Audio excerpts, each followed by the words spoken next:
అంబికమ్మ, చాలా థ్యాంక్స్. ఎలా అయినా ఈ జన్మకి మీ రుణం తీర్చుకుంటాను.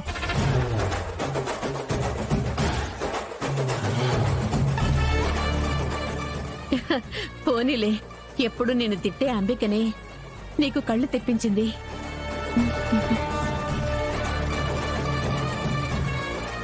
అంబిక, నువ్వు గొప్ప పని చేసావు. ఎన్ని మాటలన్నా నా చెల్లెలికి లక్ష్మి అంటే ఎక్కడో అభిమానం ఉందండి.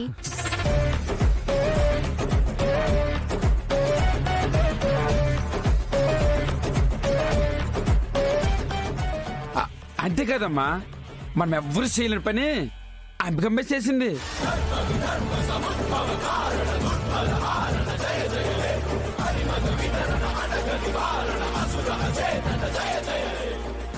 అంబిక, అవును, చాలా పెద్ద ఘనకార్యమే చేశావు. ఏంటి పిన్ని చూస్తావు? అలసిపోయి వచ్చావు కదా, పద ఫ్రెష్ అవుతూ గాని.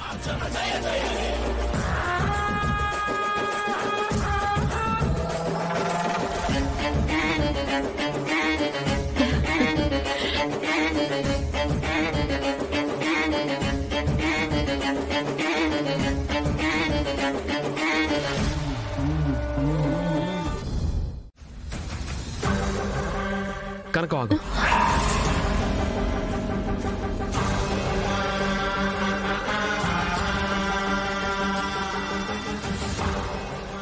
ఇన్ని రోజులు నేను నీ మనసులో లేనని చెప్పావు. ఇప్పుడు అసలు నన్ను నువ్వు మనిషిగా కూడా చూడట్లేదా?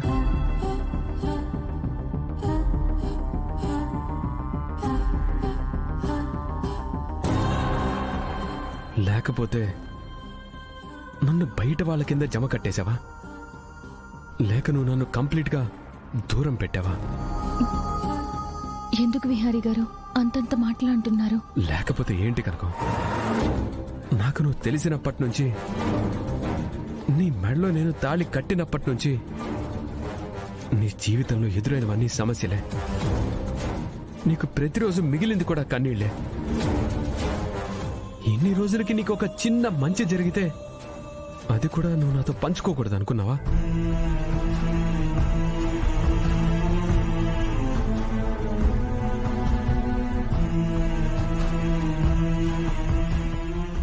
లేకపోతే నీ మెడలో తాళి కట్టి నడి రోడ్డు మీద వదిలేసి నీకు తీరని అన్యాయం చేశానని నా దగ్గర నిజం దాచావా?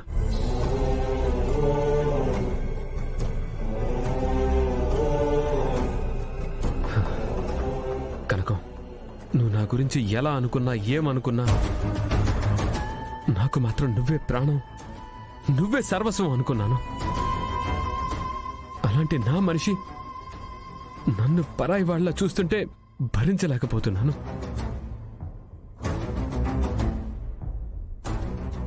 విహారీ గారు, బాధపడకండి. ఈ కన్నీళ్ళ నేను ఆపలేను.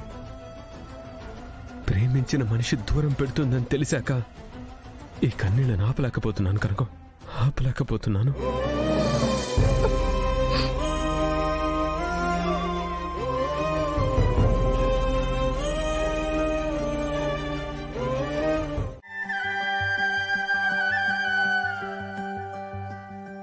ఏంటి కావేరి?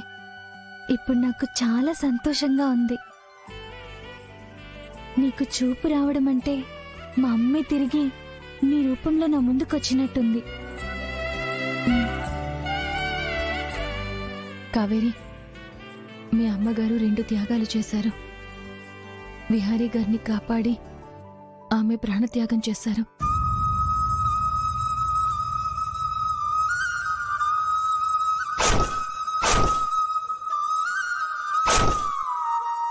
ఆమె చనిపోతూ ఆ కళ్ళని నాకు త్యాగం చేసి నాకు వెలుగుని ప్రసాదించారు.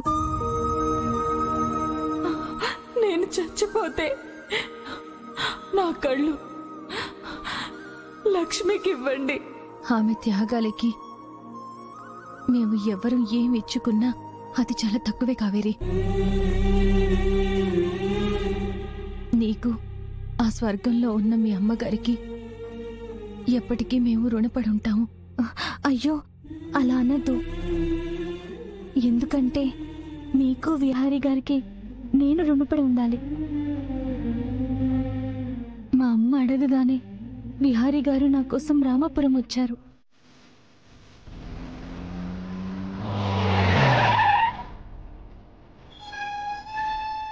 మీరేమో మా అమ్మ వెంటే ఉన్నారు.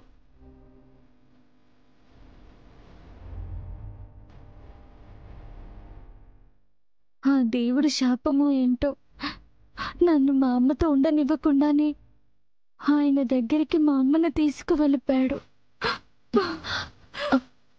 కావేరి, నువ్వు బాధపడద్దు. నా కళ్ళతో చూస్తే మీ అమ్మగారు నిన్ను చూసినట్టే.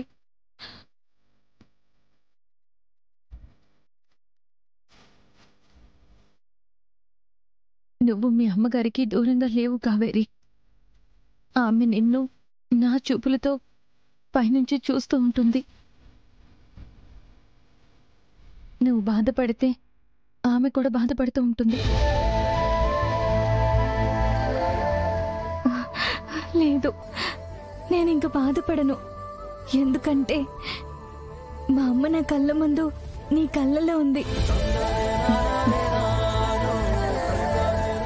కావేరి, నువ్వు జరిగినవి మర్చిపోవాలి.